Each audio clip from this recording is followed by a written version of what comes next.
एक छोटे से गांव में एक लड़का रहा करता था। उसका नाम था सुभाष। सुभाष को एक महंगे मोबाइल फोन और आकर्षक बाइक की बहुत चाह थी। उसके जीवन का मानो यही लक्ष्य रहा हो कि वह किस तरह अपने पिता से मोबाइल फोन और बाइक हासिल कर सके, साथ ही साथ अपने दोस्तों और सहपाठियों के बीच शान से रह सके और घूम सके।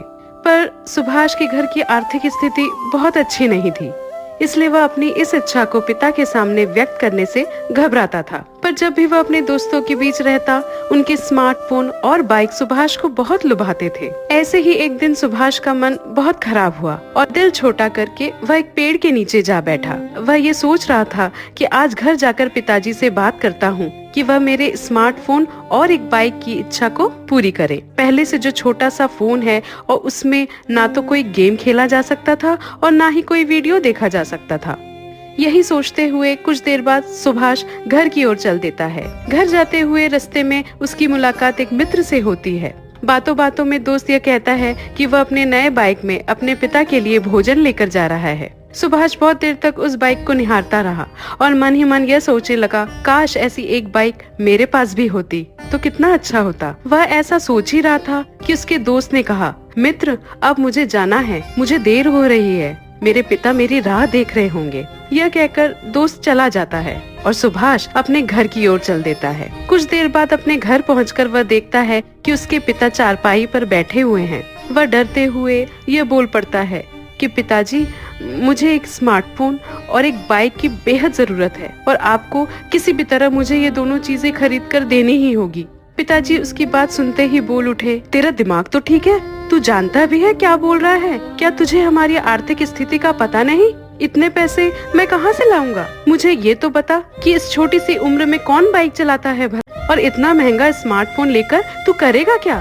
तेरी तो पढ़ने लिखने की उम्र है अभी। ना सुनते ही सुभाष क्रोधित हो गया और पिताजी से तर्क में कहने लगा कि उसके सभी मित्रों के पास न सिर्फ महंगे स्मार्टफोन्स हैं, बल्कि अच्छी अच्छी बाइक्स भी हैं। सिर्फ वही एकमात्र ऐसा है जो एक छोटा सा फोन लेकर साइकिल में स्कूल जाता है। उसे दोस्तों के बीच बहुत शर्म आती है। सुभाष ने कहा, मैं कुछ नहीं जानता, आपको मेरी इच्छा पूरी करनी ही होगी, नहीं तो मैं घर छोड़कर जाने का इच्छुक हूँ। यह कहकर क्रोधित अवस्था में वह निकल जाता है। पिता थोड़े दुखी हो जाते हैं और सोचने लगते हैं, क्या ही समझाऊं इसको, जैसे तैसे तो हमारी जिंदगी निकल रही है। कैसे समझाऊं कि कितने संघर्षों से उसकी पढ़ाई के लिए पैसे जुटा रहा हूँ। कुछ दिन गुजर जाने के बाद अचानक पिता को यह महसूस होने लगता है कि सुभाष अपने दोस्तों के साथ बाइक में घूम रहा है, जिस समय उसे स्कूल में रहकर पढ़ाई करनी थी। पिता निराश होते हैं कि ऐसा क्यों हुआ? क्या सिर्फ फोन और बाइक न देने पाने की वजह से धीरे धीरे बेटा बिगड़ने लग रहा है?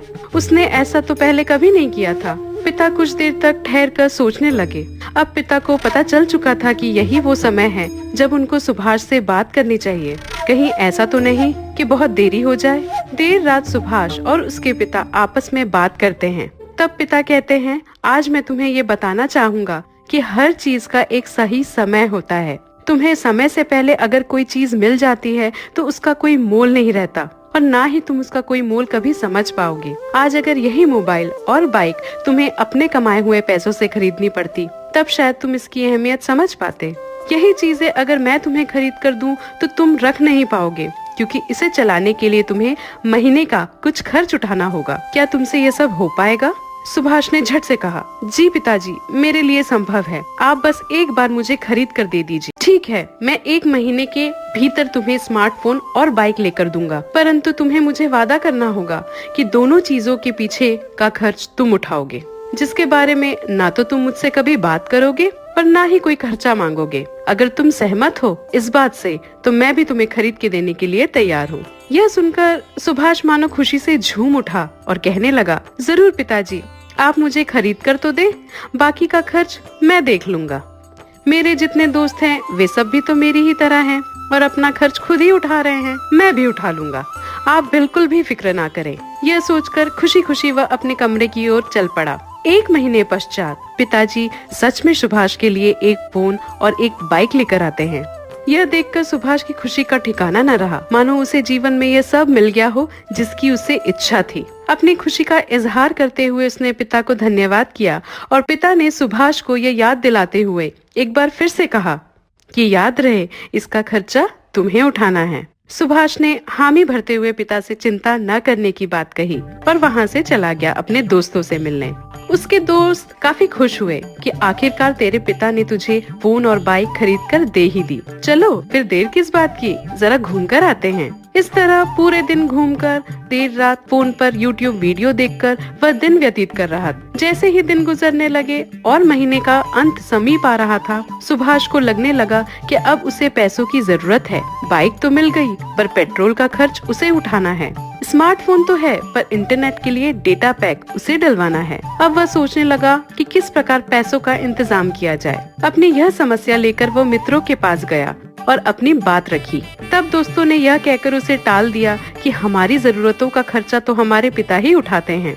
यह सुनकर सुभाष को लगा कि अब मैं क्या करूं? पिताजी ने तो पहले ही कह दिया था कि मैं तेरे शौक की चीजें तुझे खरीद कर दे सकता हूं, पर इसके पीछे का खर्च तुम्हें उठाना है। अगले ही पल उसने फिर से पिता से बात करने की सोची कि उन्हीं से जाकर पूछता हूँ कि खर्चों का इंतजाम कैसे हो। कुछ देर पश्चात पिता के पास पहुंचकर उसने अपनी बात रखी। तब उसके पिता ने कहा कि तुम एक काम करो, तुम अपने खाली समय में छोटे बच्चों को शिक्षा दो, उन पैसों से तुम अपना खर्चा उठा सकते हो। सुभाष अपने विद्यार्थियों की खोज में निकल पड़ा।